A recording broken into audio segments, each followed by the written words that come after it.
Hello students, I am Sachin Prakash and I teach and mentor students in chemistry for IIT I believe that the real confidence which is required to crack this IIT exam will come only when you are confident in tackling good problems.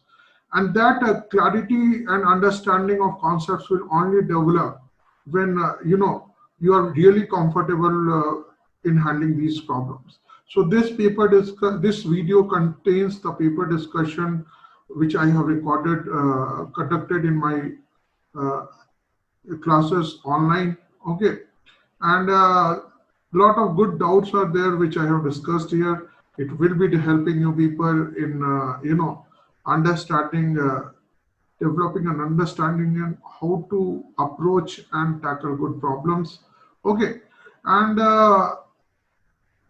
if you like this, if you found this paper discussion video to be useful and interesting, you can, like, comment, and subscribe to this channel, which will surely, motivate me to add some more useful videos of this type.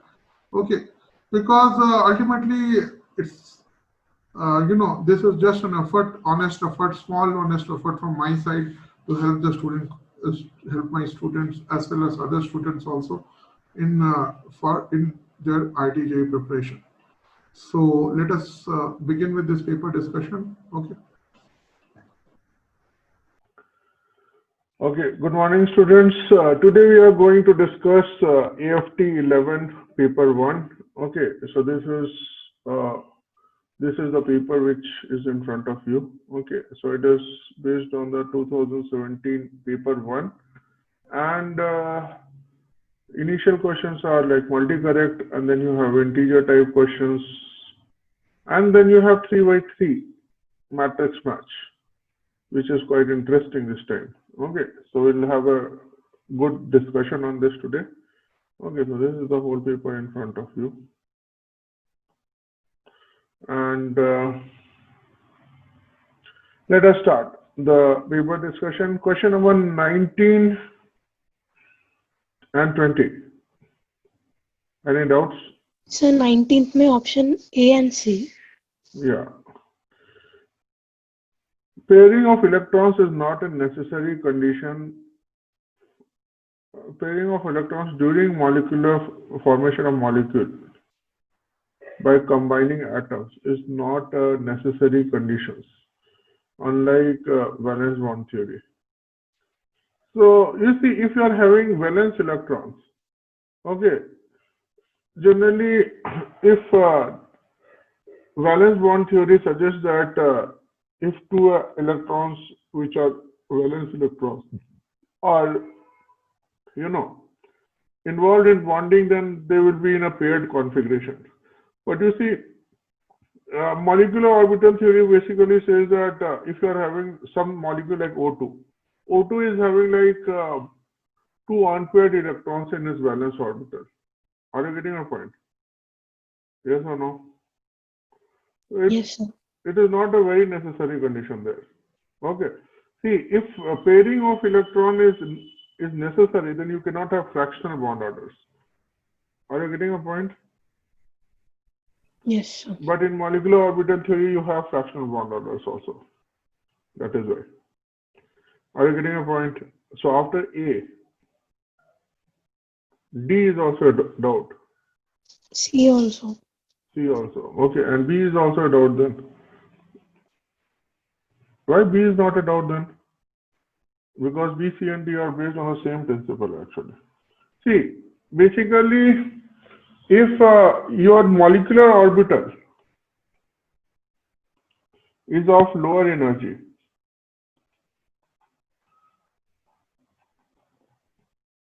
then that bond will be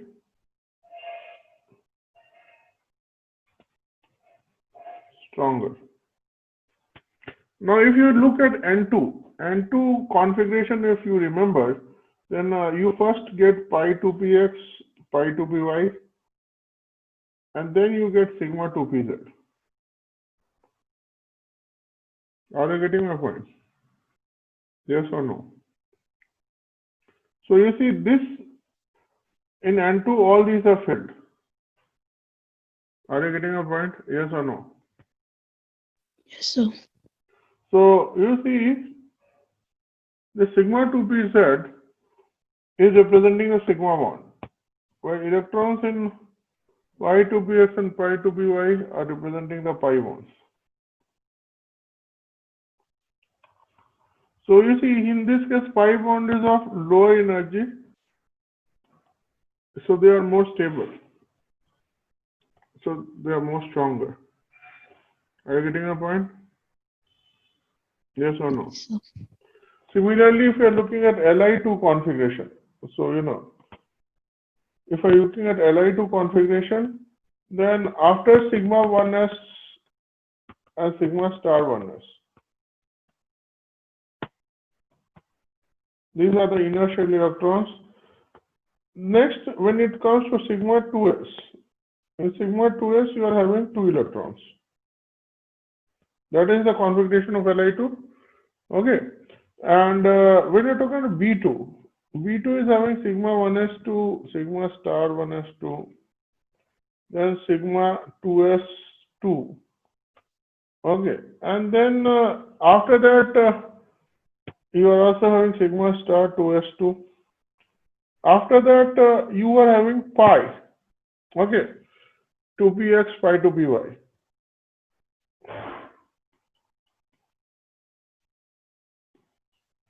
And then you have sigma 2pz. Boron is a lighter molecule, atom molecule. So you see, in this case, the sigma bond which we are talking about is the last sigma bond. That last sigma bond is having lower energy because it is sigma 2s compared to the pi bond, which is this one, which is having 1 electron each. Because this is more in energy compared to sigma 2s. Are you getting my point? Yes, or sir. no? So bond energy, since this is of lower energy, okay, the HOMO, highest occupied molecular orbital. This is of lower energy than this, so this sigma bond will be more stronger than the pi bond here. Are you getting my point?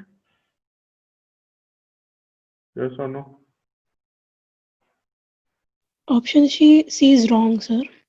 Yeah, option C is wrong. No, this is of lower energy. They have given it is bond energy of Li2 is 1 minute.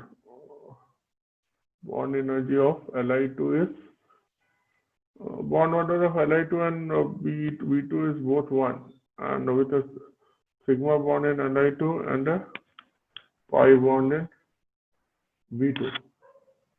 So bond energy of Li2 is more than the bond energy of V2. Okay, when they are talking about bond energy, you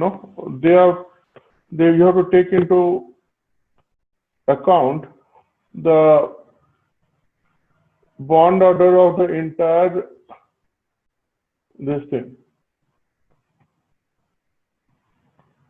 Bond energy of Li2 will be actually, see, in this case, you are having more number of bonding electrons in molecular orbital. See, you have 2 here and 4 here. Okay. So, compared to sigma 2s, which is having only 2 electrons in their bonding orbitals. Okay.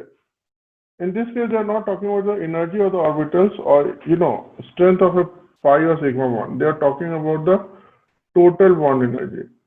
Okay. So if they are talking about the total bond energy, okay, then I think bond order in both cases is 1. And so bond energy of Li2 is more than that of V2.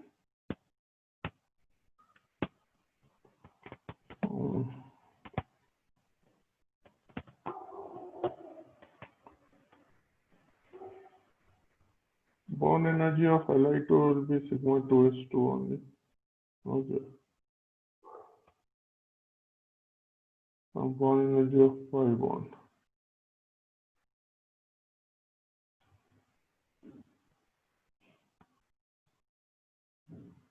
C should be correct. What were they given in the option? This is 2019, no? This is P2. 1 minute.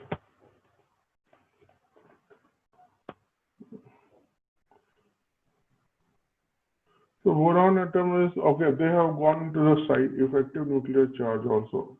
Okay. So, okay, that is based on this one. You see, what they are trying to say is that between B2 and Li2, in case of boron, the nucleus is of, Z is increasing. Okay, so the electrons which are there in a given orbital, they will receive more attraction from boron compared to lithium. Are you getting a point? Yes or no? Yes, sir. So this cannot be solely explained based on the orbit on the what you say the energies of the orbitals. You have to also use the fact that Z is increasing in that direction. So that is why, based on that only, they are saying that boron will be having more bond energy than lithium. Okay. Okay, sir. Now, you see, when in case of N2, we have like compared what you call as the sigma and pi bond. Okay, so for both the bonds orbitals, the same nucleus is there. Are you getting my point? That is how we are able to say that sigma bond is weaker than the pi bond. Okay. Now, last case, so in this case, since boron is having higher effective nuclear charge, okay, more the bonding electrons will be attracted more. The bond energy will be more in that case. Okay. After this,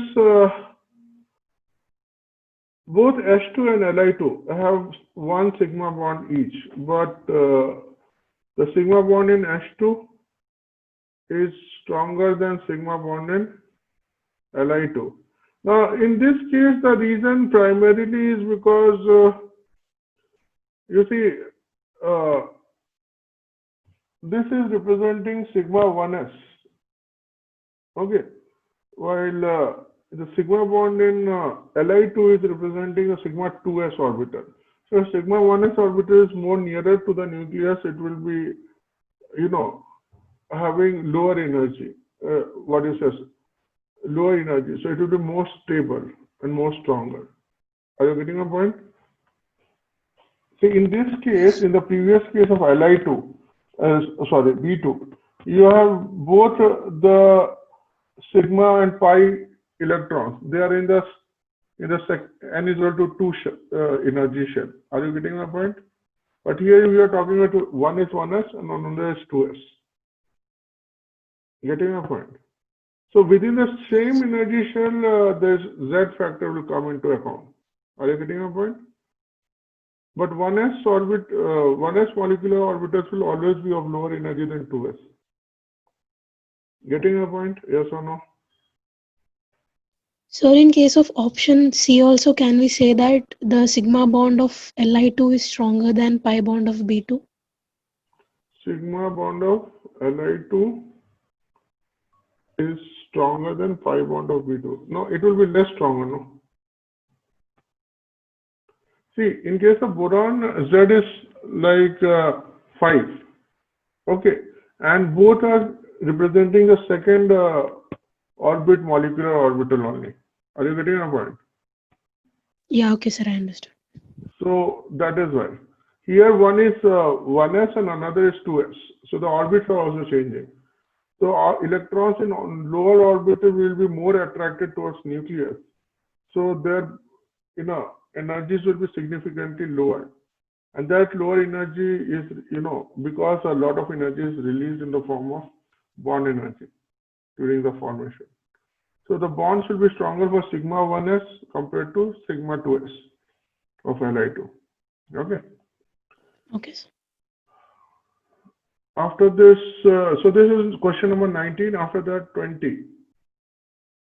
Now 20, any doubts?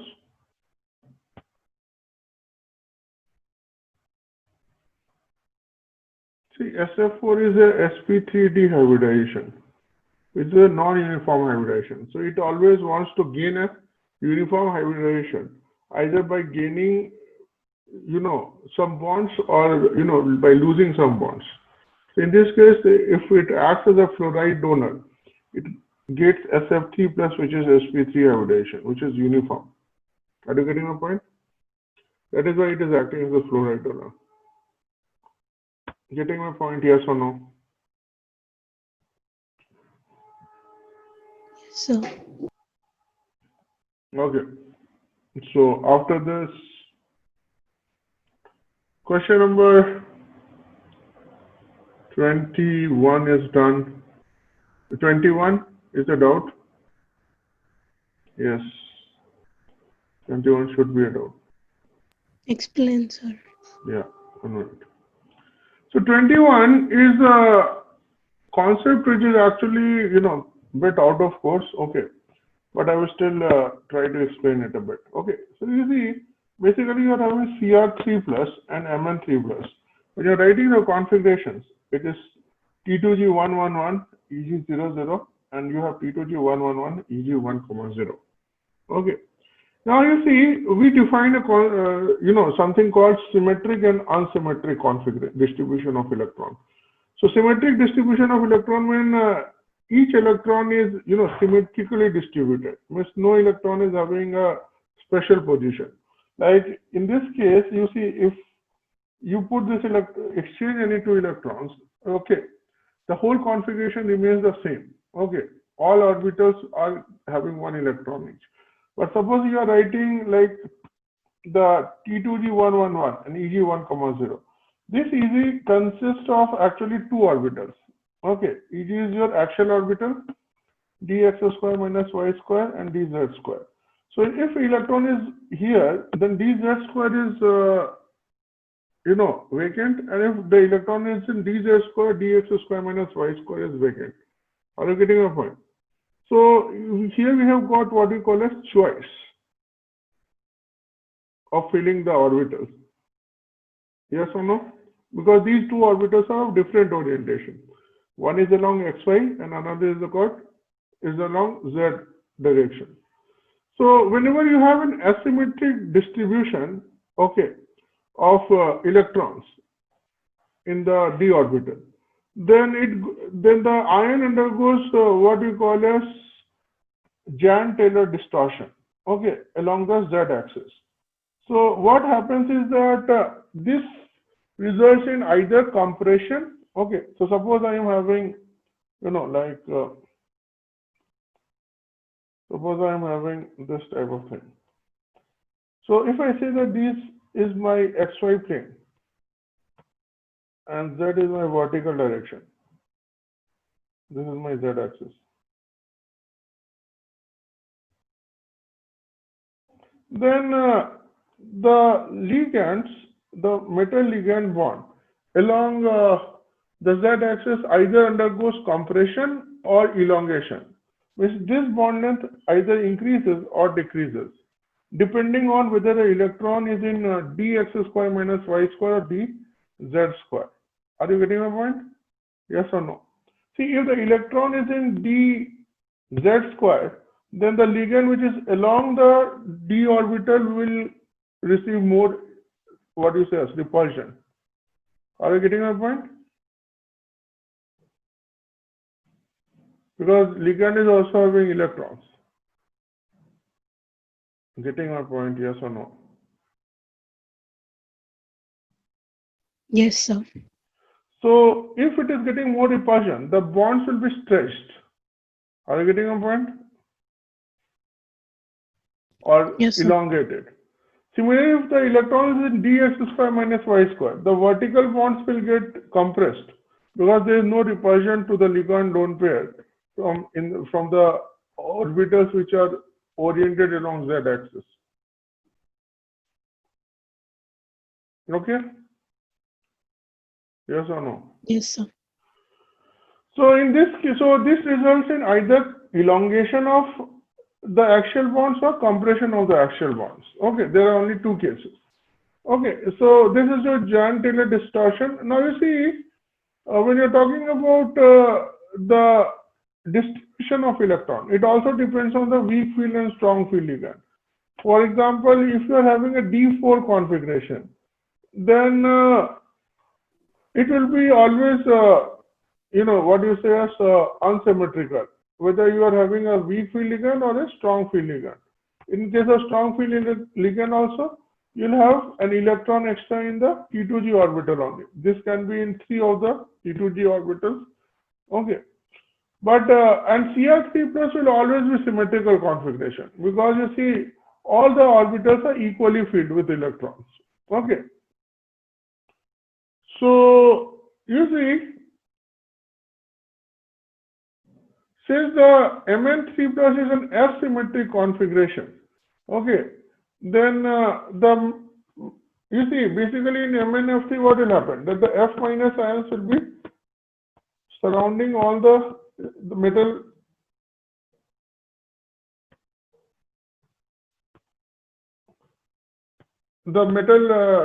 cation. Are you getting a point?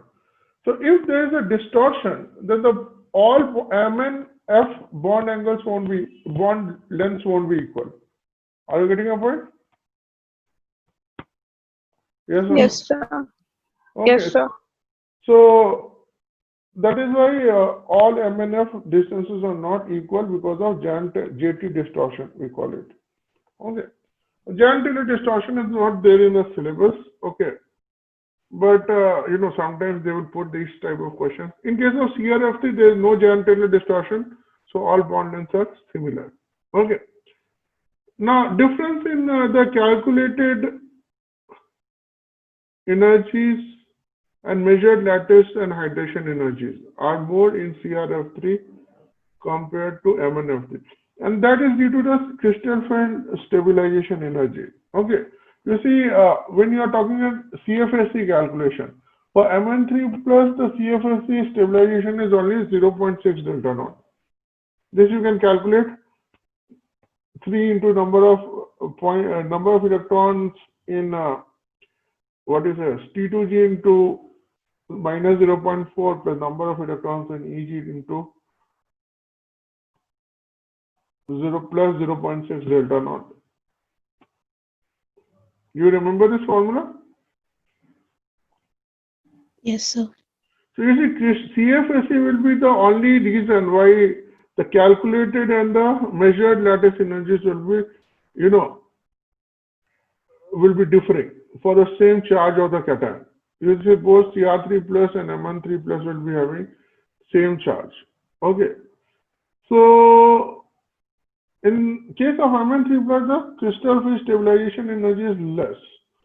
Okay, it is minus 0.6 delta naught. In case of Cr3 plus, it is more, minus 1.2 delta naught. So the differences will be more in case of CRF3 compared to MnF3. Are you getting a point? Yes or no? Yes, sir. Okay. So this brings to option D. Octahedral radius of Cr3 plus is smaller than Mn2 plus. I say if the charge is more, the radius will be less. Okay. So Cr3 plus will be smaller than Mn2 plus. Getting a point? Yes, sir. Okay. Apart from that, you will be having more, what you say as electrons in the d orbital in case of Mn2 plus. So the repulsions will be more, the radius will be more for Mn2 plus. Okay. So after 21, 22. In 22,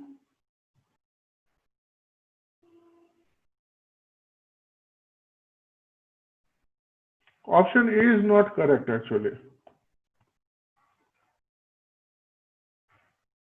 Getting a point? You see, it is saying that They have given A as an option, but it is not correct. See, it is saying that dispersion forces, which is basically your van der Waals forces. Okay, in diethyl ether are dominant. Okay, that is good. And significantly larger. It is not significantly larger, it is significantly larger than the weak dipole forces in n. Actually, it should be reverse of the statement. Okay. See, in case of the weak dipole forces are present in case of diethyl ether, while dispersion forces are present in case of n-pentane. Okay. So technically, dipole interactions are stronger than what it says. Then your induced dipole interactions, which we see in case of non-polar compounds. Okay. But in case of ether, the dipole interactions are not that strong. They are actually significantly similar, not larger. Getting a point? That is why the boiling point and the enthalpy of vaporization values are close for diethyl ether and pentane. Getting my point? Yes or no?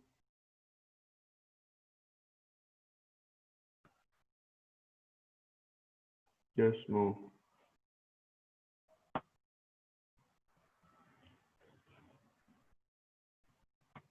Yes, sir. Okay. So A is not correct. B, C, and D, if you have any doubt, we can discuss. In C, it should be any dipole. It not necessarily water. You can have alcohol, you can have ammonia, any polar solvent will do. Okay. Option B, methanol to ethanol extent of polarizability will increase because the size of alkyl group is increasing, van der Waals forces will be increasing. And option D, surface tension of water decreases with rise in temperature. The surface tension is directly proportional to cohesive forces between the solvent molecules. So, if you are increasing temperature, then the water molecules kinetic energy will increase. So the cohesive forces will decrease. Are you getting a point? And what are the cohesive forces are due to hydrogen bonding only? Everyone is clear with this 22? Yes, sir. Yeah. So after 22, 23. Now you see which is mapped to the most likely mode of decay. Now you see, when you're talking about nuclear stability, then we know that for Z is greater than 83, which are the heavy nuclei officially. Okay. The preferred mode of decay is alpha decay. Are you getting a point? So both A and B will be alpha emissions. Are you getting a point? Now you see, in case of D, they are given excited MO9342. So generally, whenever nucleus is given as excited nucleus, and it goes back to the ground state nucleus, then it will be always releasing pure energy radiations, which is gamma radiations. Are you getting a point? Because in that case, there won't be any change in the nuclear configuration, means the number of neutrons and protons. Are you getting a point? Yes or no? Sir, option D once again. See, it is saying excited molybdenum 4293 nuclei. So excited nuclei will always go to the ground state configuration. Means the nuclei won't disintegrate, it will remain the same. Okay, means the number of neutrons and protons will remain the same. It only, see, in nuclear stability, when we have discussed that magic number concept, we have discussed that just like electrons, nucleus are also having different energy levels. Okay, so suppose nucleus is, like excited from a lower nuclear energy level to a higher nuclear energy level. Okay, then it will be an excited nucleus. So if it comes back, it will be releasing energy in form of gamma radiation. Are you getting my point? Yes, sir. In this case, the nucleus is not disintegrating. It is simply losing energy to come back to the excited state, to ground state. Now, last one is your beta emission. Now, you see, for Z is less than 20. Okay. For Z is less than 20, stable nuclei will have N by P ratio close to 1. Okay. Now, in this case, the N by P ratio is coming to be 24 by 16 for sulfur. Okay, which is 1.5. So it has to go down. Now the only mode of decay in which N by P ratio will go down is the beta decay. Are you getting my point? In all other cases, the N by P ratio will go up only. This I have given in the notes also. Do you remember? Yes, no. Yes, sir. Okay, so our beta emission is the only decay mode in which N by P ratio will be decreasing. In all other cases, the N by P ratio will increase only. Okay, so this is done. Okay, this is done. Now, after this, question number 24.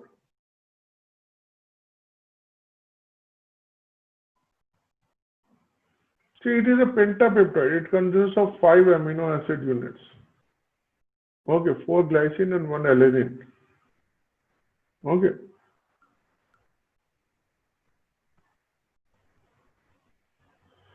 I think this question is fairly clear. 24th, everyone.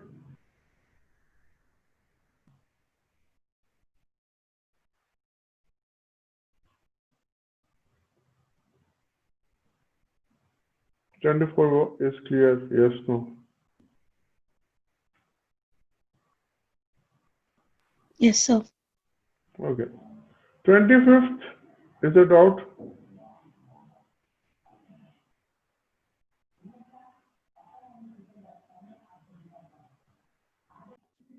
Any doubts in 25? I have given the products here. In case of A, you cannot control the reaction at a monobromination stage because NH2 is a powerful activating group. So you'll get a tribromo product.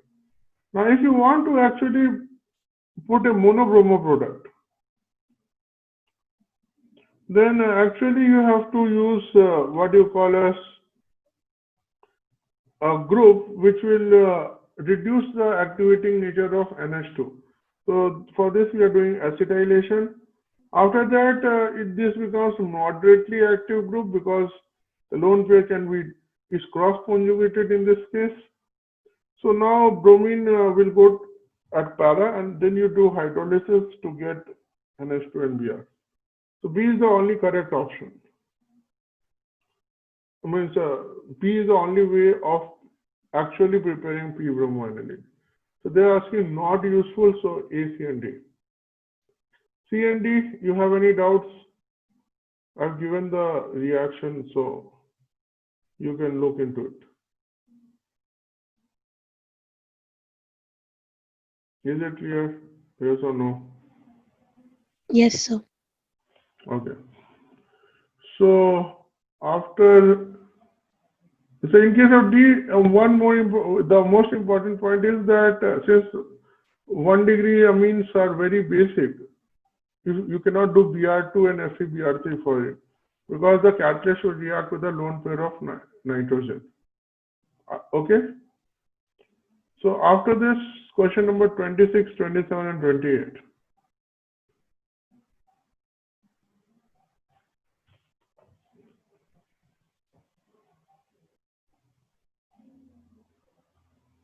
See, all the second period elements will be smaller in size compared to the third period element, which is silicon. So boron, carbon, nitrogen, and fluorine will be, lesser in size. Now, you know that as you go from left to right, the size will decrease. So phosphorus, sulfur, and chlorine are towards the right of silicon in the periodic table. So they will be of smaller sizes. As far as Ca2 plus and Cr3 plus are concerned, again, these will be having like what you call as the noble gas configuration and pseudo noble gas configuration. So they will be of smaller size because all of them are having the last electrons going into NaSO3 only. Are you getting a point? Yes or no? So they will be of what you say, smaller size compared to silicon.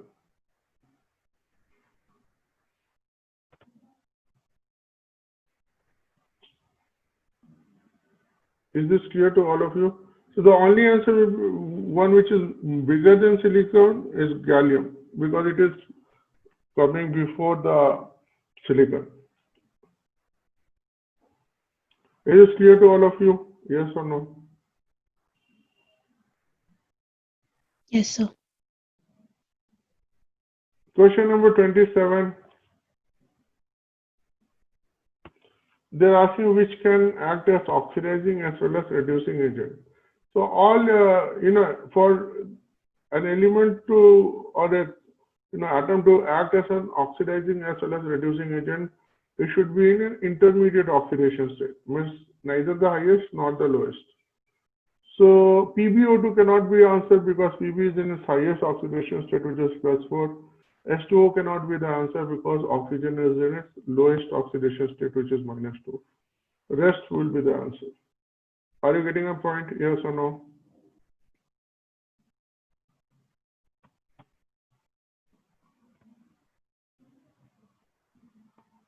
Yes, sir. Question number 28. How many of the following will not give the chromite chloride test? Now you see, chromite chloride test is generally given by ionic chlorides, okay, which are soluble in water. So if your chloride is a precipitate which is not soluble in water, it will not give significant amount of chloride ions, hence it won't give the chromite chloride test. Are you getting my point? That is the first reason for not giving the chromite chloride test. Second reason for not giving the chromite chloride test is if the chloride is showing a significant amount of covalent character. So covalent chlorides will also not give the chromite chloride test. So you see PbCl2 is a precipitate, so it won't give the test. HgCl2 is covalent, so it will not give the test. Hg2Cl2 is again precipitate, so it won't give the test. AgCl precipitate, so it won't give the test. SbCl3, it is covalent, having high covalent character, so it will not give the test. And SnCl4, a high covalent character, so it will not give the test. Are you getting a point? So answer will be 6. NaCl and CuCl2 are ionic chlorides. They will give significant amount of chloride ions in aqueous solution, so they will give the test. Is it clear to all of you? Yes or no?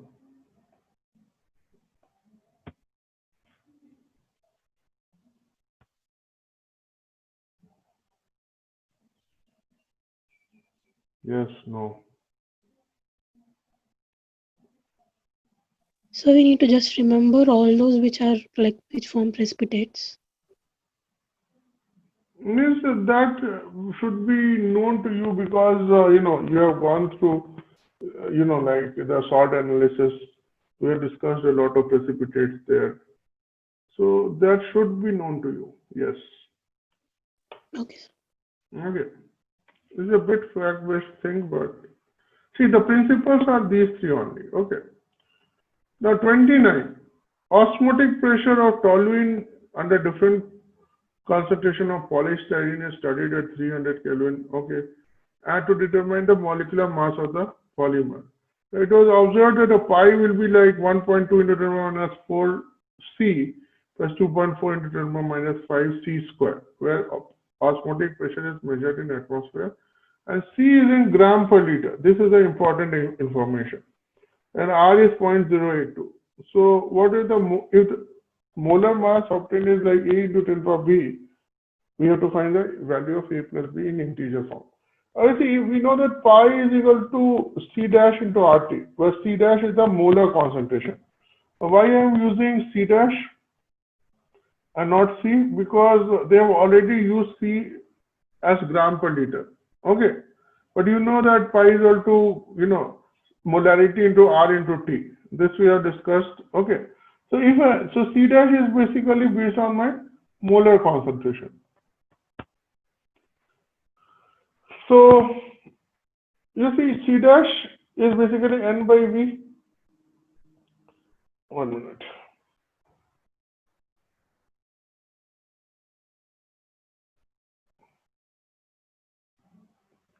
And N by V can be written as W by MV. So and W by V is basically gram per liter, which is C in this case. Are you getting a point? Yes or not?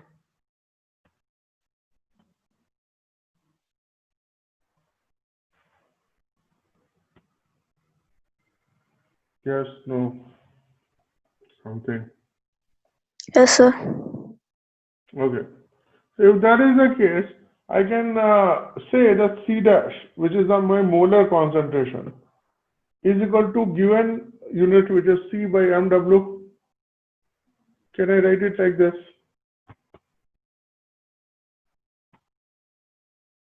Yes, sir. So you see, in this formula, if I put my formula with pi is equal to CRT by MW. C is in gram per liter. Getting the point? Yes or no? Yes, sir. So you see, if pi were a linear function of C, okay, then this will represent the slope. Getting my point?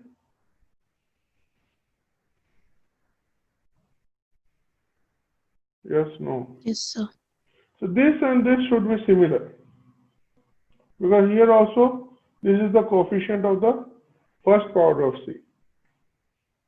So I can say that RT by MW is 1.2 into 10 power minus 4. Are you getting this point? Yes or no? So, but what about the other term, 2.4 into 10 power minus 5? See, we only have a linear relationship known to us in the osmotic pressure. Are you getting a point? Yes, sir. So we can only compare the first power. The second power, we don't have any relationship available to us. Are you getting a point? Yes or no? Yes, sir. Okay. So if you write RT by MW to be 1.2 into 10 power minus 4, then you can get the value of MW. It will come out to be something like 1 minute.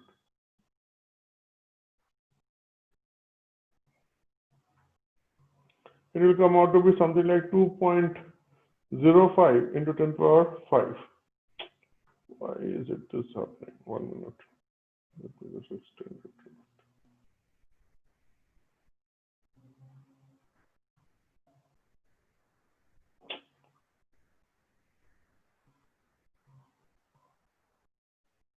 Is there anything wrong with the cursor or something? Okay, now it is good. Yeah. So MW will be 24.6 into 10 power 5 by 12. Okay. And it will be 2.05 into 10 power 5. So A plus B will be 7.05. The closest integer is 7. Getting a point? Yes or no? Yes, sir. Question number 30.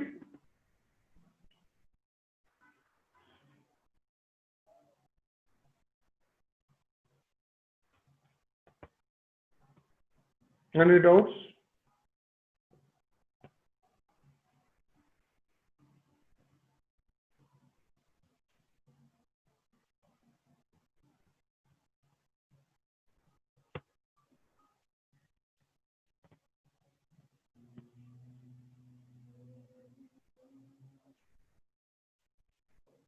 See, in 30, alcoholic QH will cause dehydrohalogenation, so you'll get a double bond and CCl. After that, alcoholic pH cannot create a triple bond. So we are using NaNH2, so you get a terminal alkyne in this case. After that, you are using Hg2 plus HgSO4, which is basically hydration. So you see, you will be getting this type of phenol, which is tautomerize to give the keto form. Are you getting my point? You can have two types of phenol for this particular keto form. One corresponding to this hydrogen, another corresponding to this hydrogen. So this hydrogen can have E plus Z, and this will have only one form. Okay, because EZ is not possible here, because same groups attached to the sp2 carbon. Okay, so the number of stereoisomers optically, number of enols will be 3, and number of optically active enol. See, both of these molecules do not contain a chiral center or an element of asymmetry, so they won't have any optically active forms. So Y will be 0. Are you getting my point?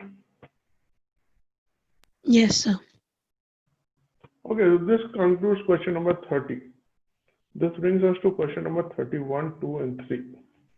Anyone who did 31, 32, 33 in this paper? Okay, now you see, best way of doing these type of questions is figure out all the configurations. Now you see, you cannot start with A, giving column 1 and then column 2. The best way to do this question is starting with column 3. Okay, because it is giving a specific reaction. So if I'm talking about P, you see P is SN1 because tertiary butyl carbocation is getting formed. Okay, and all SN1 reactions will be of first order. Are you clear with this? Yes or no? The rate law expression is K into concentration of alkyl halide for this reaction. Getting a point, yes or no?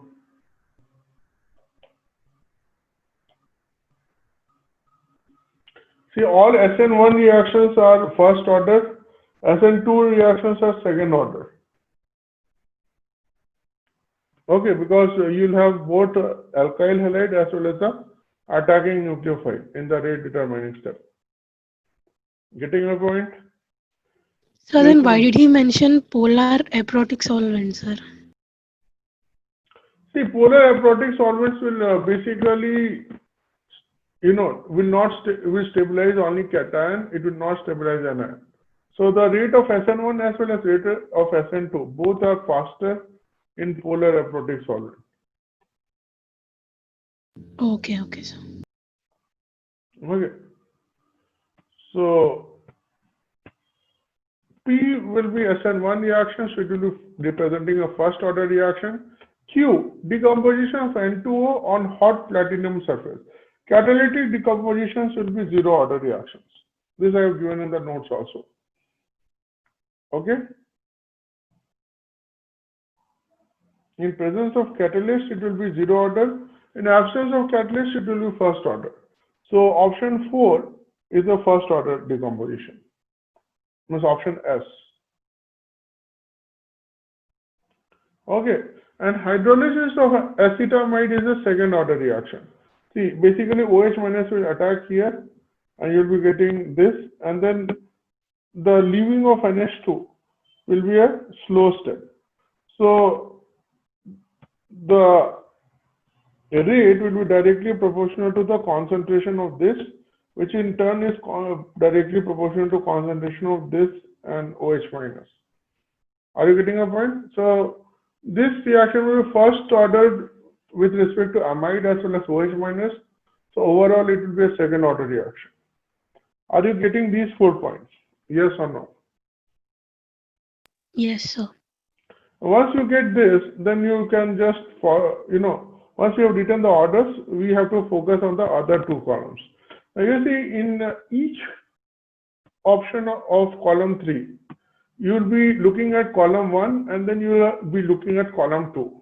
Okay, so if I'm talking at first order, okay, what will be the graphs corresponding to A, B, C, and D? Now you see, if I'm writing reactant giving to product, then A represents the initial concentration A naught. Okay, and A minus X basically represents the concentration at time t, which is A. And X, which is basically the amount of product formed, it will be also the amount of reactants, which is amount of reactant which has reacted at time t. Are you getting a point? Yes or no? Yes, sir.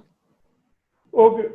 So see, rate will be minus of dA by dt, it will be dx by dt. Getting my point? Yes or no?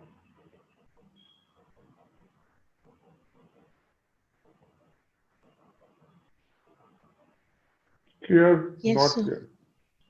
Now you see, if I'm talking first order, what will be the variation of x with respect to this? See, for first order, basically the graph is like kt is equal to ln of a by a minus x. Okay. So if you are talking about x versus t graph, it will be a logarithmic graph only. Getting my point? Where x will be tending towards a at t is equal to infinity.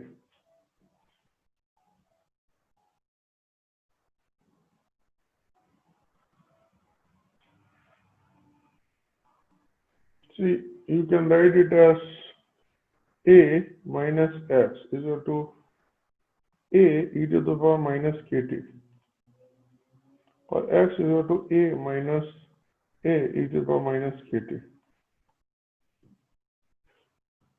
Yes or no?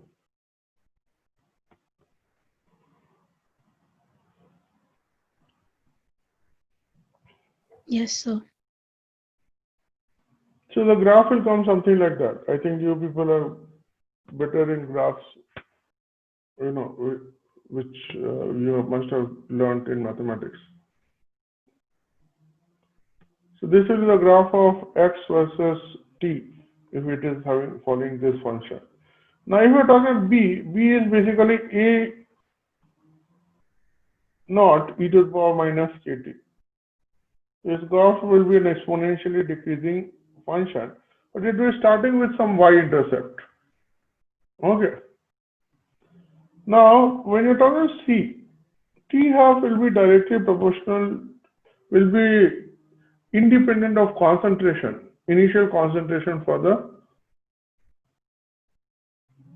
first order reaction. Do you remember this point? Yes, sir. Okay. So the line will be a straight line, but so it will have a constant slope and it will also have a y-intercept. Okay. And last is the rate. Now rate is basically k into a. So it will have the same graph as the A versus T graph. Getting my point? Yes or no? Yes, sir. Now, if I'm figuring out the options, you see, if a P, okay, option A, amount of the reactant which has reacted is plotted against time t. So basically, we are talking about this graph. This is the amount of reactant reacted versus time t. Are you getting my point? Yes or no? Yes, sir. So X versus T graph, okay, for P, it will have A. If we are talking about option A, then what are the possible options in option column 2? Intercept K, it is there? No. Intercept is 0. Are you getting a point? Yes or no? Yes, sir. Okay. So first is not correct. Slope is equal to constant. That is incorrect because slope is changing at every point.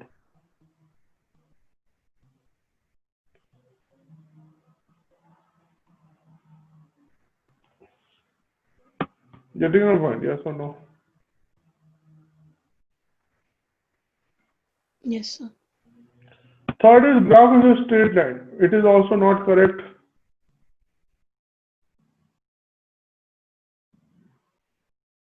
Yes, sir. And fourth is graph is non-linear. That this part is correct, but with a negative slope. That is incorrect. The graph is having positive slope at each and every point. Yes, sir. So A won't be having any options. Getting a point? Yes or no? Yes, sir. For P, A will not have any of the combinations to be correct. Now, if I talk in B, B is amount of reactant plotted versus time t. So it is basically talking about A versus T graph. So A versus T graph will be something like this, e to power minus kt.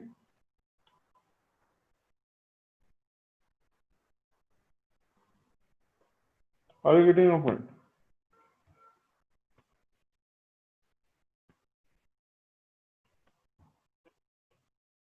The graph will be something like exponentially decaying. Okay, actually it should be going something like this.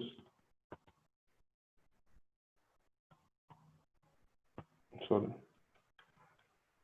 Oh.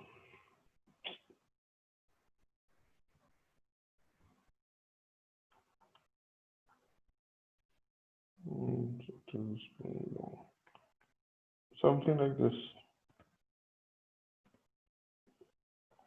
Getting a point? Yes or no? So if this is the graph, what are the characteristics it will satisfy in option column 2? First, intercept is equal to K. That is correct. He is having a constant intercept, which is the initial concentration. Getting a point? Yes, sir. So B1 will be correct. 2 is correct or not? Slope is equal to constant.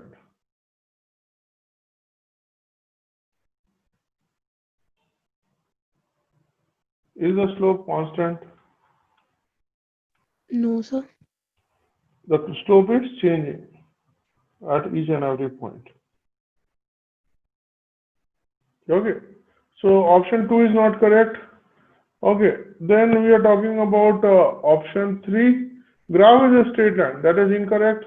Graph 4. Graph is a non-linear curve with a negative slope. Now, in this case, the slope is negative. Are you getting a point? Yes or no? Yes, sir. Okay.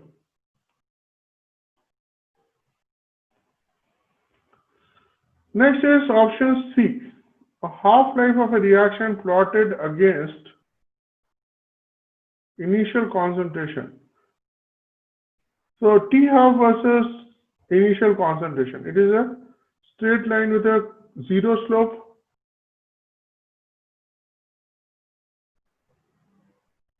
Yes or no?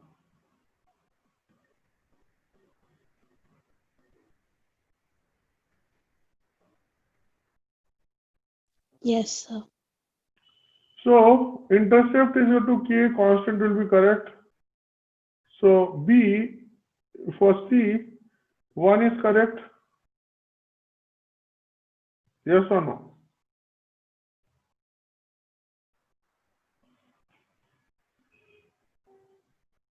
For C, 1 is correct.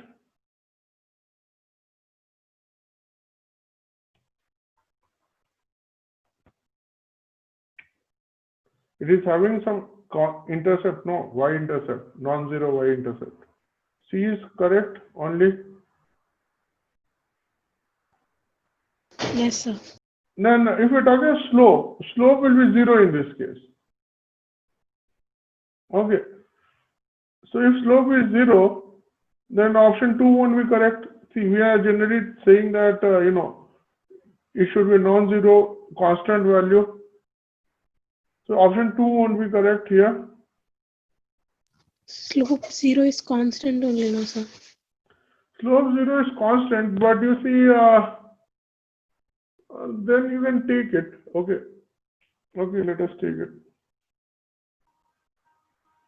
I have put that initially, but then I thought that because we are not considering 0 intercept to be a constant intercept. Are you getting the point? We are taking k to be a non-zero value. That is why I am not including it here. Getting a point? Yes or no? Yes. Okay. So, that is why I am not including this in my, answer, because it is 0. Now, when you're talking about graph is a straight line, that is a correct statement. Graph is indeed a straight line, okay, with 0 slope. And if 3 is correct, 4 cannot be correct. So for the C, the options which are correct are 1 and 3. Are you getting my point? Yes or no? Yes, sir. Looking back to D, in D, you see, intercept is equal to K. That is correct.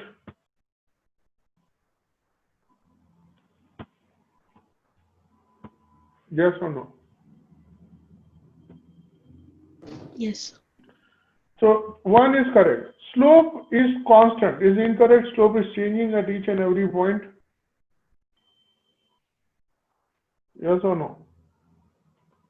Yes, sir. Okay. So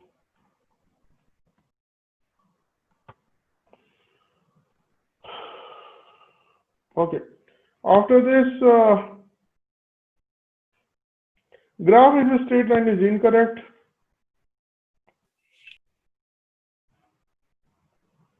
Right.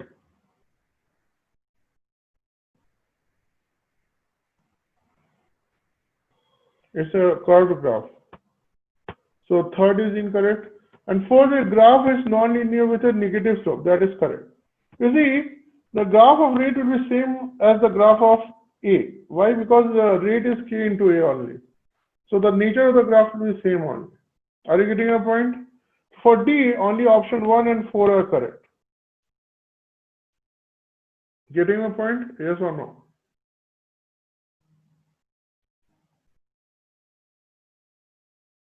Yes, sir. Okay. So for P, the correct combinations are B14, D14, and C13. Okay. A is not there, so we can just remove it. Now, see, so this is for first order. So you see, we can again copy all the 3 combinations in the option S also, because option S is also first order. Are you getting a point? Yes or no? P and S are both first order, and all these characteristics we have, matched are with respect to first order only. Are you getting a point? Yes or no?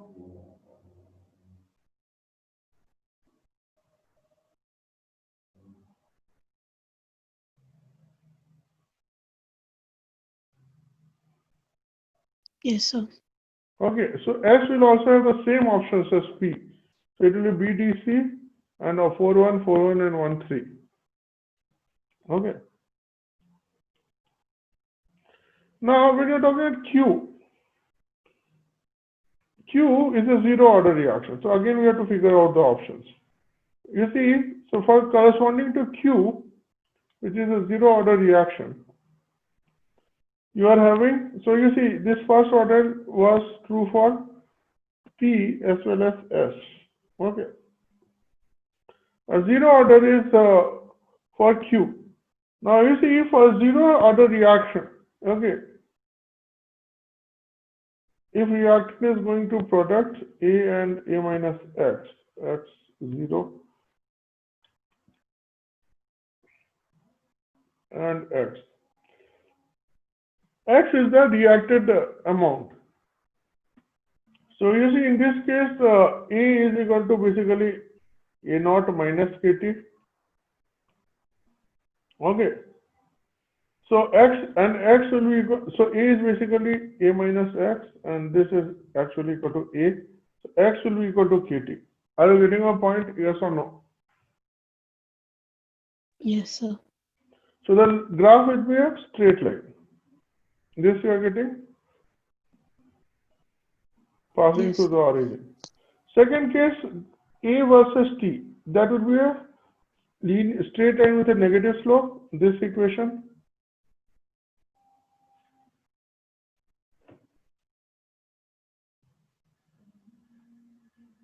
Yes or no?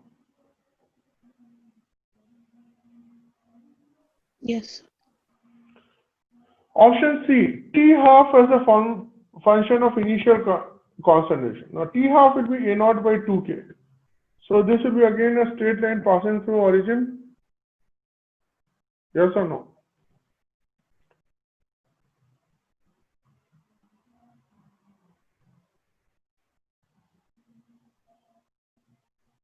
Yes, sir. And finally, for zero order reaction, rate is equal to K A to the power 0, which is basically K only. The rate is a straight line parallel to the x-axis.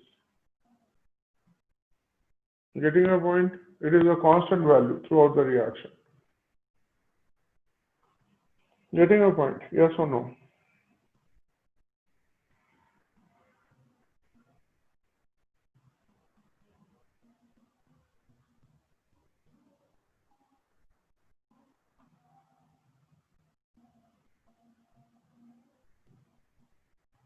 Yes, sir. Okay. Now we can check for the graph parameters corresponding to this. When you say A, amount of reactant reacted versus time, means X versus T. So X versus T graph is a straight line. So slope K is constant. So 2 is correct. And 3 is also correct because the graph is a straight line. 1 is not correct because the y-intercept is 0. Getting a point? Yes or no? Yes, sir. So A will be corresponding to 2, 3 for Q. Up to this you are getting? No, sir. Okay. Again, when you are looking at B, it will be something like this. So for B, 1 is correct, 2 is correct, and 3 is correct. Intercept is positive, means non-zero, slope is constant, and graph is a straight line. Getting a point? Yes or no? Yes, sir. So for B, it will be 1, 2, and 3 all. Okay, only 4 won't be there. Similarly, if we're talking about C, for C, you see its slope is 0. But intercept is something which is K. So 1 is correct and 3 is correct. Getting my point?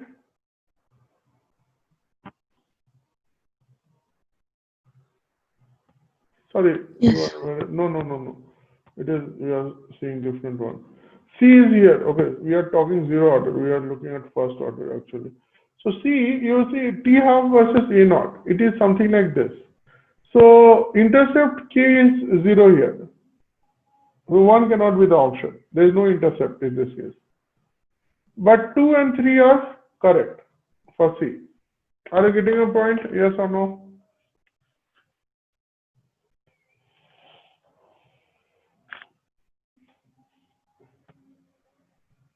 Yes. Yes, sir. Okay. Then you see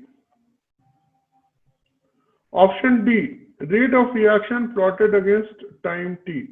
So you see rate versus time will be a constant line with a zero slope. So for D, options 1 is correct and 3 is correct. Okay, so for D, option 1 and 3 are correct.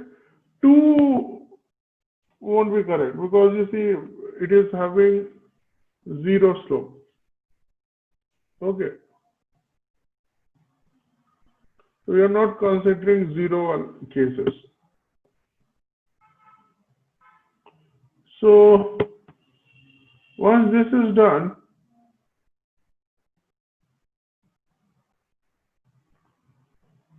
last case, when you are having R will be having second order reaction. So you see if R is having second order reaction, the graph will be 1 by A versus T graph is something like this. This intercept is 1 by A naught. Okay, and this is the equation 1 by A is equal to 1 by A naught plus KT. So you see rate versus time graph. Okay, A versus time will be something like this. Okay, it will be a decaying curve only. This time it will be a hyperbolic sort of distribution. Okay, and rate will also be, rate will be what? Rate will be like K into concentration of phase square, because here, even though there are two different reactants, we are taking the same initial amount. So rate will be something like this only. And T half will be inversely proportional to A naught for the second order reaction. A naught to the power n minus 1, which is 1 by A naught only. And X versus T graph will be something like this. Are you getting the point? The graphs, yes or no?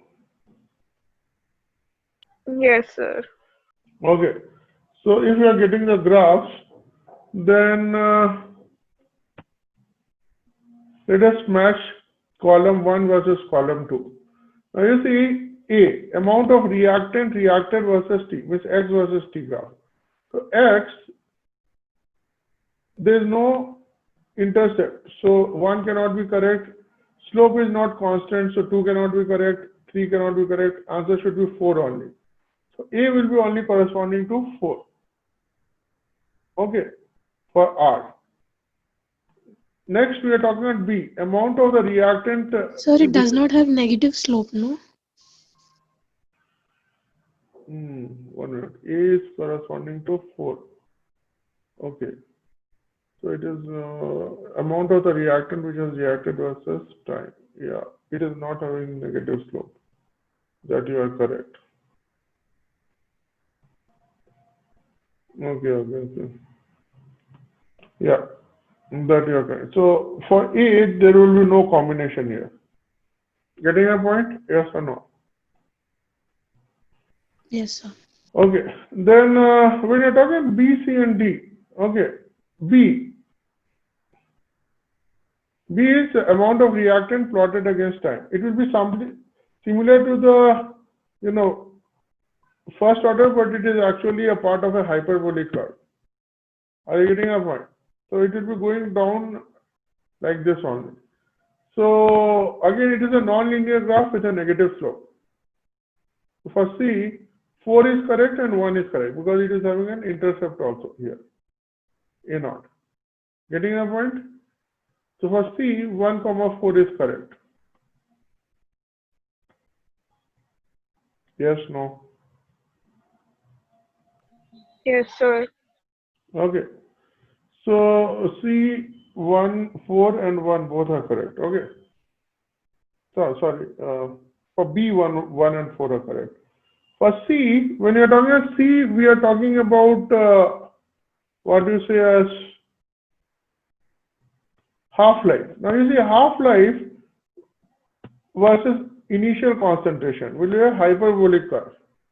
It will never intersect any of X or Y axis. So the intercept won't be constant in this case. But there is no intercept in this case. So C, 1 cannot be the answer, 2 cannot be the answer, 3 cannot be the answer. C, only option 4 is correct. Are you getting a point? Yes or no? Yes, sir. Okay, and option D, rate of the reaction versus time t, it will be same as the nature of the graph in case of A versus T. Okay, so rate is basically k square, so graph will be of hyperbolic nature only. Okay, so again, whatever options were valid for B will also be valid for D. So for D, intercept k is equal to k will be correct. So 1 will be correct, 2 is not correct, 3 is not correct, 4 is correct. So D will be 1 and 4. Are you getting this point? Yes or no? Yes, Yes, sir. Okay. I know that this is a pretty long question. Okay.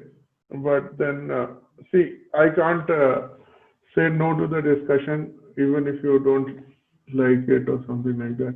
Okay, so let us just now check the answers. Now you see which are the incorrect combination. A2Q. Are you having A2Q?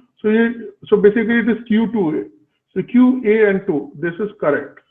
So it cannot be the answer. Are you getting my point? S4D. So S and D and 4, that is also correct option.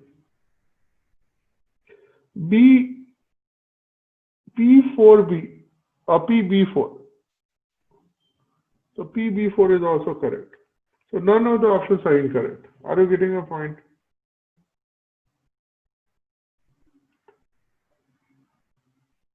yes, sir. Okay. Then question number 32. Which of them are incorrect? So D4. So R, D and 4, it is correct. RC4 is also correct. This one. And B3Q. So Q is this, B and 3. This is also correct. So none of them are incorrect. Are you getting a point? Yes, sir. In option 33, Q1D. So Q, D and 1. This is correct. They are asking the incorrect combination. So A cannot be the answer. Similarly, C3Q. So Q, C and 3. That is also correct. A4Q. So Q, A and 4. There is no 4 corresponding to A in case of Q. So this is the only incorrect combination. BS4, SB4, SB4. That is also correct. So the only incorrect combination is option C. Are you getting this point? Yes, sir. Okay. So this concludes this set of 3 questions, 31, 32 and 33. Bit lengthy question, I accept, but then we have to, at least try to understand how we should have an approach about how to do these type of problems.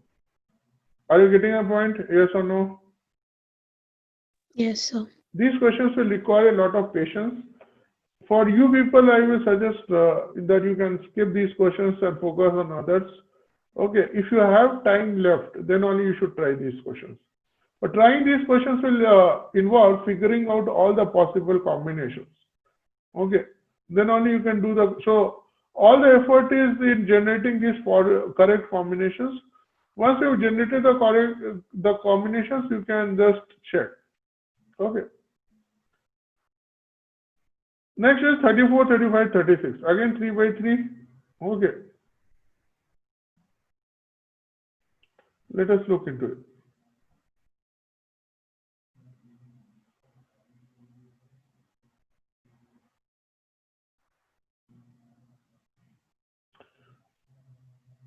Now, in 34, option 1, you see you have 2 chiral centers for this carbon, and you have a double bond. So you can have 2 configurations, E and Z. This is the Z configuration, this is the E configuration. Getting a point, yes or no? Yes, sir. Now you see, when you're talking about stereoisomers, then each element of each chiral center or double bond can introduce a pair of stereoisomers. So if everything was unsymmetrical, the answer should have been 8. Are you getting my point? Yes or no? 2 into 2 Yes, into 2. sir. But you see, the ends are symmetrical here, and the groups are also, same at the chiral center. So here you'll be having some configurations or some stereoisomers which will be symmetrical. So you see, in the Z configuration, in the cis configuration, you see, always remember one thing: if you are having a plane of symmetry and you cross the plane of symmetry, then R will change to S and S will change to R. Are you getting my point? Yes or no?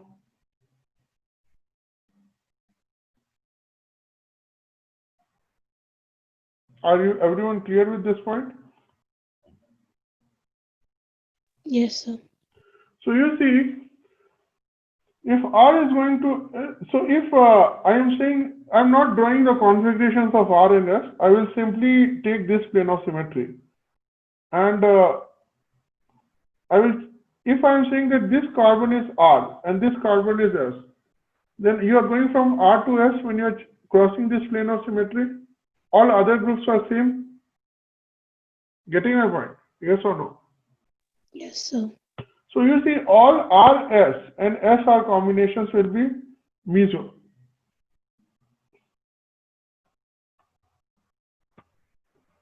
So they will be representing the same molecule actually, same stereoisomer.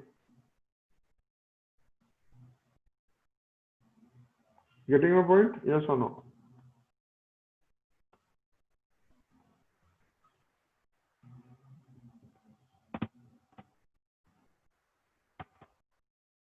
So RNS and SNR, we take it to be one only, sir.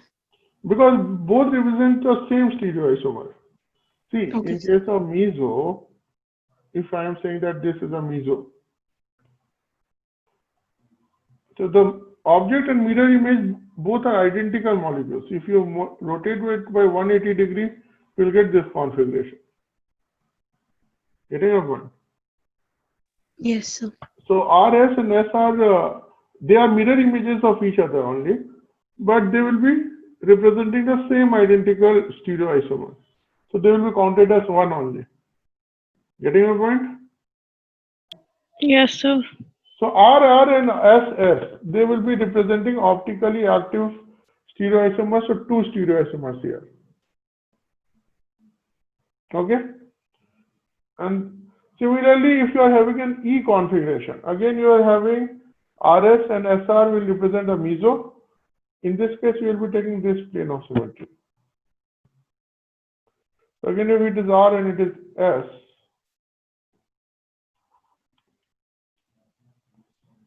then it will be meso. Because when you are crossing the plane of symmetry, the configuration is changing from R to S. So RS and SR will be representing the same stereoisomer, it will be meso. RR and SS will be representing optically active stereoisomers. So 2 here and 2 here, total will be 4. So you'll have 4, so one will have 4 optically active and 2 meso. Are you getting my point? Yes or no? Yes, sir. So total number of stereoisomers will be 6. So 1 will be corresponding to option 2 in column 2. Okay. Now you see which of the options are correct here. First, P, 2 stereoisomers are optically inactive. Now see, optically inactivity can be due to 2 reasons. First, there is no chiral center, and second, there are chiral center, but there is also plane of symmetry. Are you getting a point? Yes or no? Yes, sir. Okay. So you see, option P is correct because 2 stereoisomers are optically inactive. All meso are optically inactive, but all optically inactive are not meso. Okay. So since there you have 2 meso isomers, so you'll be this option P is correct. If Q is correct, P will always be correct because meso will also be optically inactive. So P and Q is correct for 1 and S. All inactive stereoisomers here are meso. That is also correct because mesoisomers are always optically inactive. So for 1, the correct combination is PQ and S. 1, 2, PQ and S. Is it clear? Yes, sir. Then we move to the second one. Okay. So second one, you have 2 double bonds and 1 chiral center. Now this chiral center can be R, S. It can be E, Z, and or E, E, something like that. So you see, if I'm taking R configuration, then you can have E, E and Z, Z. Okay, but you see, if you are having R, then you can say that you can have a plane of symmetry passing through these 2 groups. Okay, if you have E, Z and Z, E, it will represent the same molecule. Sorry, E, E and Z, Z. Yes or no? Yes, sir. So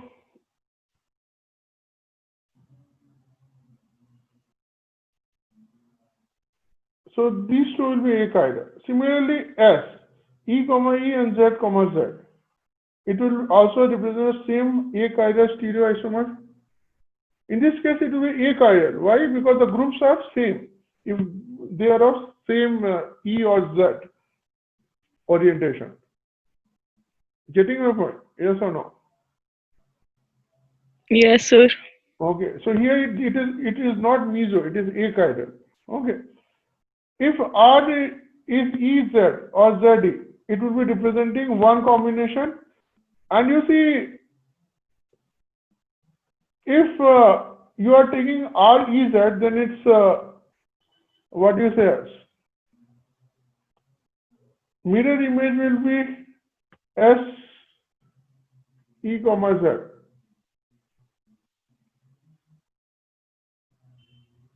Are you getting my point?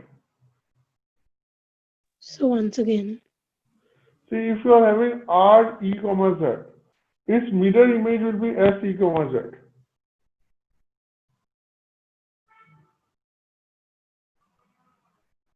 See, how do we write the mirror images? You change 2 groups along the chiral center. Yes or no? So E, Z and Z, E will represent the same combination, no?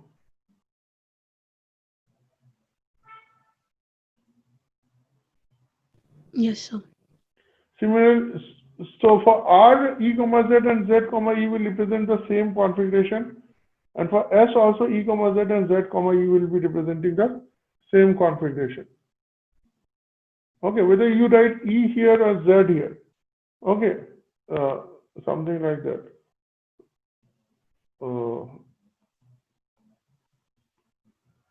E, sorry, and Z.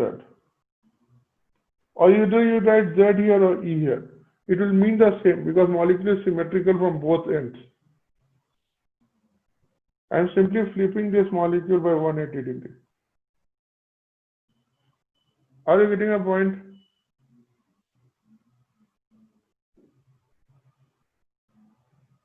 Yes or no?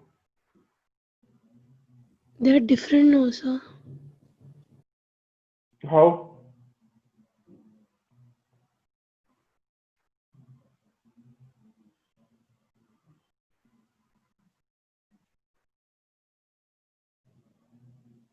See, what I am saying is that you have R, E, Z. Okay. If your R, E, Z will be same as, like S,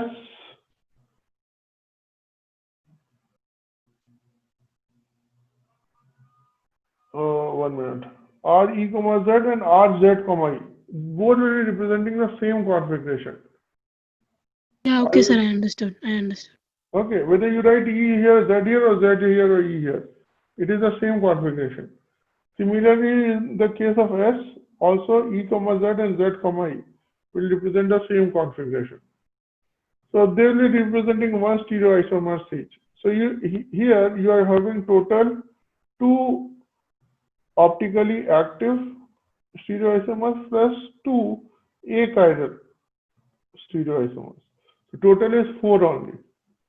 So in this case, second will be corresponding to 1 and it will correspond to P only. The 2 stereoisomers are optically inactive because they are achiral. So Q won't be correct, R won't be correct, and S won't be correct. Getting my point? This one? Yes or no?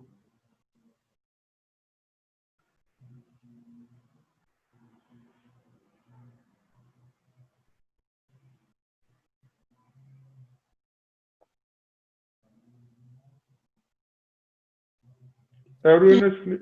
Yeah. Okay. Let us move to the third molecule. Third molecule is having 3 chiral centers. This, and this. Now the middle one, will be what you called as pseudo chiral centers. Means we don't, in some configuration, it will behave like a chiral center. In other configuration, it would behave like a achiral center. Are you getting my point? So you see, what I have done here is that I have written all the configuration here. So you see, one case will be OH, Cl, and OH. See, if you have 3 chiral centers, how many possible stereoisomers you can have? You know, if the ends were unsymmetrical, then you'll be getting 2 to the power 3, 8 configurations. Are you getting my point or not? Yes, sir. So I have written all those 8 configurations so that it will be easier for you people to understand. So you see, one configuration can OH, Cl, OH, and its mirror image OH, Cl, OH, left, right. Getting my point? Yes or no? Yes, sir. Then I have changed the configuration of the first chiral center. I have put it this side. So now you have CLOH and this is its mirror image. Okay, Cl and OH. In third case, I have flipped the second or the middle chiral center. So I have put Cl here and this will be its corresponding mirror image. And the last one, I have flipped the bottom most, which is OH here and OH here. Are you getting this point? Yes or no? Yes, sir. Now you see which of them are identical of 8 because there are multiple cases. Okay. So you see A and B are identical because if you rotate it by 180 degree, you will get B.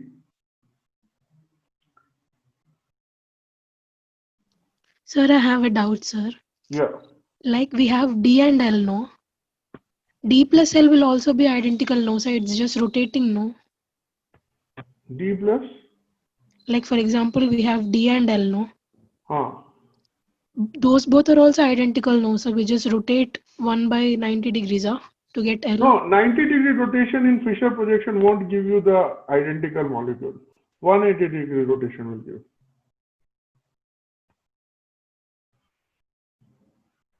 So Are to you get getting L from D, we rotate it by 180, no? No. Why will you do that? See, 180-degree rotation in Fisher Yeah, okay. projection Okay, sir, I will understood. give you stereoisomers. What is that? Understood. Identical molecule. 90-degree rotation will give you actually enantiomer. Okay, I think I have discussed this point in the Fisher projections, if you look into the notes once. Okay, so A and B are identical molecules. So I can remove B from my list. Similarly, if I am talking about E and F, if you rotate this by 180 degree, you will get F. Are you getting a point? Yes or no? Yes. So I can also exclude F from my list. Okay. Now, if I'm talking at D and I'm talking at G, you see, if I rotate this by 180 degree, I will get this configuration.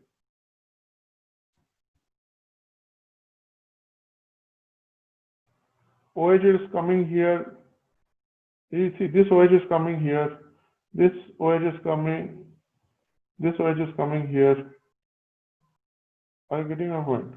If I'm rotating this by 180 degree, basically this comes here, which is here. This comes here, which is here, and this comes here.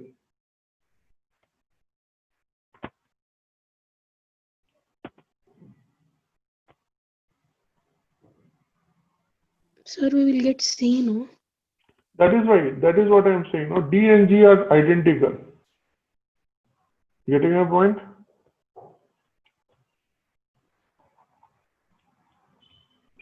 D and G are identical molecules.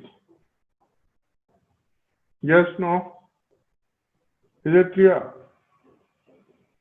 Because 180 degree rotation is giving you G. Getting my point? Yes, no? Yes, sir. So I can exclude G also from my list. Now, last is C and H. You see, C, if I rotate by 180 degree, I will be getting H. You see, this OH is coming here. Okay, if we are rotating 180 degree, this Cl is coming here, and this OH is going here. Getting a point?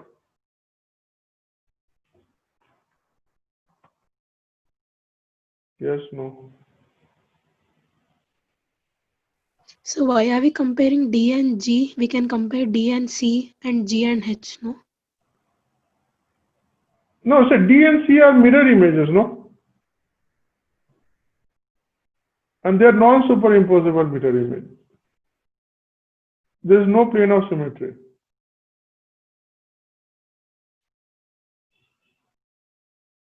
C and D are non-superimposable mirror images. Getting my point? So if we rotate C by 180 degrees, we get D, no? No, you won't get D. Try to do it. Then the OH will come up. If you rotate it by 180 degree, OH will come here, not here.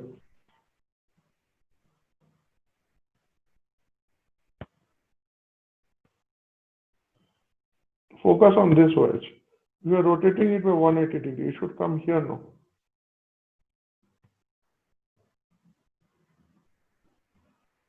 But it is coming here.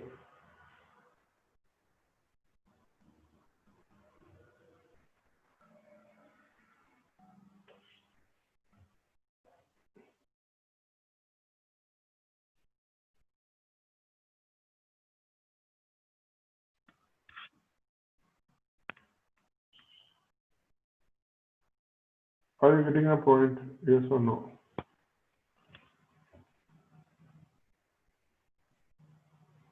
See, if you are rotating this molecule by 180 degree, okay, this OH has to come here, this position.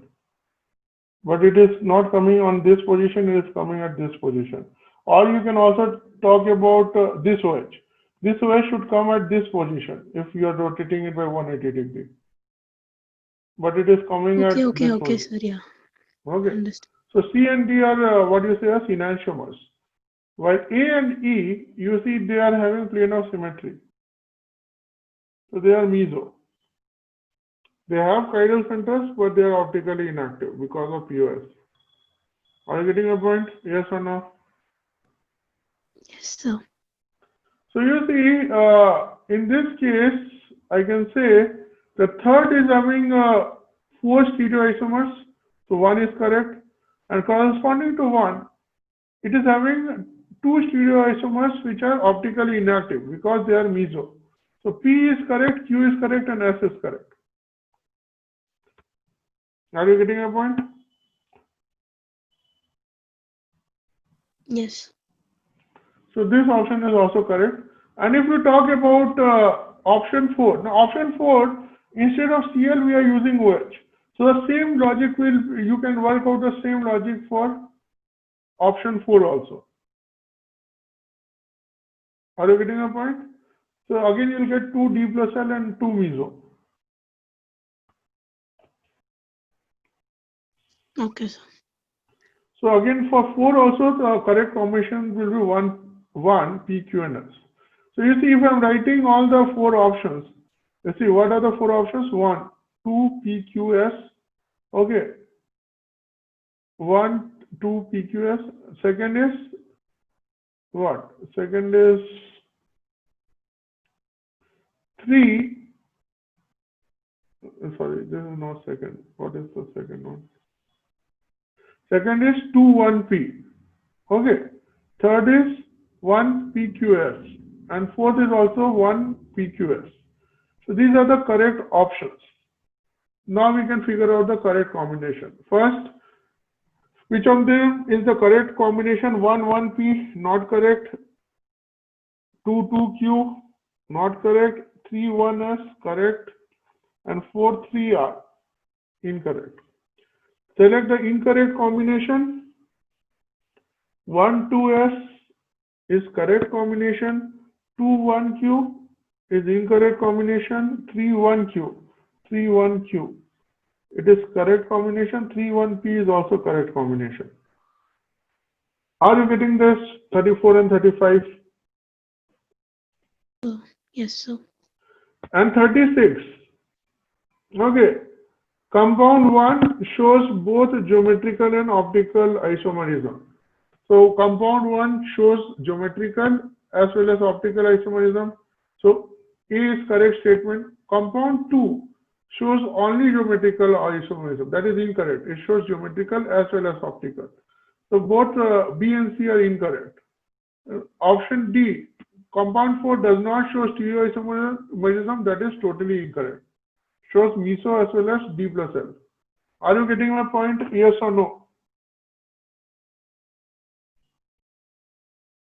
Yes, sir. So with this, I think we have finished this paper. Bit lengthy paper discussion because of the last 2 questions. But then we should try to understand all the things. Are you getting my point? Yes, sir. Physics class started, it seems. Okay, so it started from 12 or something like that. Yes, sir, I guess I saw just now. Then I am now concluding the paper discussion. Okay, the second paper we'll discuss somewhere in the coming week. Okay, thank you people for attending today's paper discussion. Okay, and if you have any doubts, you can put it on the group. We can discuss it. Okay, from my side, this is the final paper discussion. Thank you people. Okay, I'm stopping the recording.